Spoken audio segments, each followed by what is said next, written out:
بسم اللہ الرحمن الرحیم۔ السلام علیکم۔ کفار قریش کو جب حالات معلوم ہوئے تو دارالندوا میں مشورے کے لیے جمع ہوئے کہ اب آپ صلی اللہ علیہ وسلم کے معاملے میں کیا کیا جائے۔ کسی نے قید کرنے کی رائے دی اور کسی نے جلا وطن کرنے کی، مگر ان کے چلاک لوگوں نے کہا کہ وہ مناسب نہیں، کیونکہ قید کرنے کی صورت میں ان کے ایوان و انصار ہم پر چڑھ آئیں گے اور ہم سے چھڑا لیں گے، اور جلا وطن کرنے کی صورت تو سراسر ہمارے لیے معذر ہے، کیونکہ اس صورت میں اعتراف مکہ کے عرب لوگ تمام آپ صلی اللہ علیہ وسلم کے کریمانہ اخلاق اور شیر کلام اور کلام پاک کے گرویدہ ہو جائیں گے، اور وہ ان سب کے لیے لے کر ہم پر چڑھائی کریں گے۔ اس لیے بدبخت ابو جہل نے یہ رائے دی کہ آپ صلی اللہ علیہ وسلم کو قتل کیا جائے، اور قتل میں ہر قبیلے کا ایک ایک آدمی شریک ہوتا کہ نبی عبد مناف ان حضرت صلی اللہ علیہ وسلم کا قبیلہ بدلہ لینے سے عاجز ہو جائے۔ سب نے اس رائے کو پسند کیا اور ہر قبیلے کا ایک ایک جوان اس کام کے لیے مقرر کر دیا گیا کہ فلاں رات میں یہ کام کیا جائے گا۔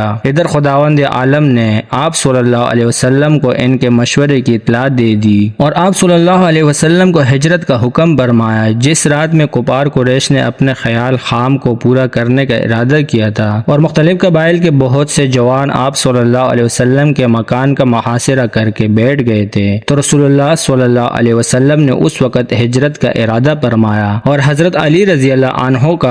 ارشاد فرمایا کہ آپ صلی اللہ علیہ وسلم کی چار پائی پر آپ صلی اللہ علیہ وسلم کی چادر اوڑھ کر سو جائیے، تاکہ کفار کو آپ صلی اللہ علیہ وسلم کے گھر میں نہ ہونے کا علم نہ ہو۔ اس کے بعد آپ صلی اللہ علیہ وسلم گھر سے باہر تشریف لائے تو دروازے پر قریش کے ایک میلہ لگا ہوا تھا۔ آپ صلی اللہ علیہ وسلم نے سورہ یاسین پڑھتے ہوئے باہر نکلے، اور جب یہ آیات پر پہنچے تو اس کو کوئی مرتبہ دہرایا، یہاں تک کہ اللہ تعالیٰ نے ان کی آنکھوں پر پردہ ڈال دیا اور وہ آپ صلی اللہ علیہ وسلم کو نہ دیکھ سکے، اور آپ صلی اللہ علیہ وسلم صدیق اکبر رضی اللہ عنہ کے گھر تشریف لے گئے۔ وہ پہلے ہی سے تیار تھے اور ایک راستہ بتانے والے کو بھی اپنے ساتھ لے چلنے کے لیے تیار کر رکھا تھا۔ صدیق اکبر رضی اللہ عنہ آپ صلی اللہ علیہ وسلم کے ساتھ ہو لیے اور مکان کی پشت کی جانب سے ایک کھڑکی کے راستے سے دونوں باہر نکلے اور سور کی طرف تشریف لے گئے۔ سور مکہ کے قریب ایک پہاڑ ہے۔ آپ صلی اللہ علیہ وسلم اس پہاڑ کے ایک غار میں جا کر ٹھہر گئے۔ ادھر یہ قریشی جوان صبح تک آپ صلی اللہ علیہ وسلم کے باہر تشریف لانے کا انتظار کرتے رہے، اور بالآخر یہ معلوم ہوا کہ وہاں آپ صلی اللہ علیہ وسلم کی جگہ علی رضی اللہ عنہ ہے، تو سخت پریشان ہوئے اور چاروں طرف اپنے قاصد آپ صلی اللہ علیہ وسلم کی تلاش میں بھیجے، اور ان حضرت صلی اللہ علیہ وسلم کی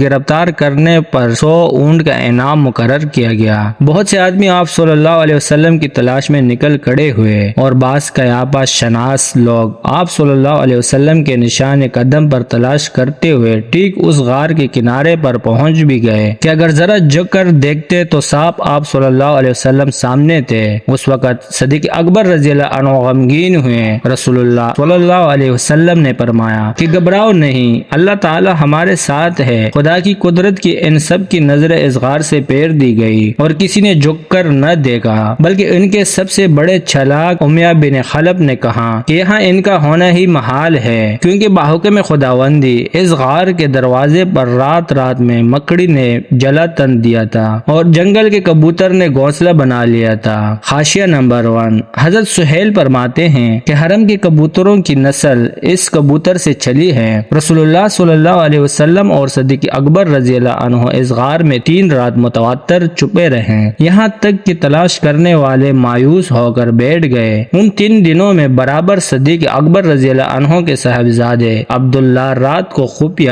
آپ صلی اللہ علیہ وسلم کے پاس آتے تھے اور صبح سے پہلے ہی مکہ پہنچ جاتے تھے۔ دن بھر قریش کی خبریں سن کر راتوں کو آپ صلی اللہ علیہ وسلم کے سامنے بیان کرتے تھے، اور ان کی بہن اسماء بنت ابو بکر رضی اللہ عنہ ہر رات میں کھانا آپ صلی اللہ علیہ وسلم کے پاس پہنچاتی تھی، چونکہ عرب کے لوگ نشان قدم کو بہت پہچانتے تھے۔ اس لیے عبداللہ نے اپنے غلام سے کہہ رکھا تھا کہ روزانہ بکریاں چرانے کے لیے اس غار تک لے جایا کرے تاکہ ان کے انکشاف قدم مٹ جائے۔ جزاک اللہ۔